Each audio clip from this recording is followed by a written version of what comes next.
Yo, what's up guys? So yun na nga, nagbabalik na naman ako para gumawa ng bagong video. So as I've said earlier sa last vid ko, gusto kong magbago ng content, which is itong anime, kasi ito talagang hilig ko, pati maglalaro ng games. So ayun na nga, without further ado, currently na pinapanood ko ngayon, or kakatapos ko lang i-rewatch like all throughout ng buong series niya, is itong Tensura, Reincarnated as a Slime.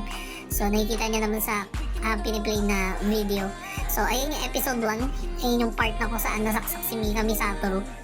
So sa tingin nyo, paano kaya kung malaman natin na orchestrated or may gumawa talaga ng scene na to na para talaga mamatay si Rimuru or si Mikami Satoru para mapunta siya sa ibang world?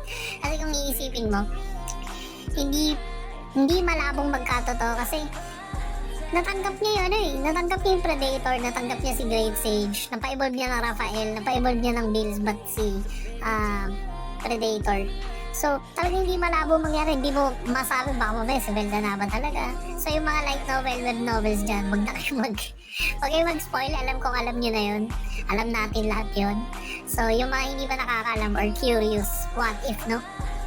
Send your mga possible theories nyo, tapos mag-continue tayo doon, mag-debate tayo na kung ano yung mga possible theories dito sa may Tensura. So yeah, ayun na. Baka yung mga next post ko about dito, i-review natin yung buong season ng Reincarnated as a Slime up until hanggang sa matapos yung buong anime. So baka yung mga contents ko guys. Please like, comment, and subscribe. Kabish! Not kabish actually.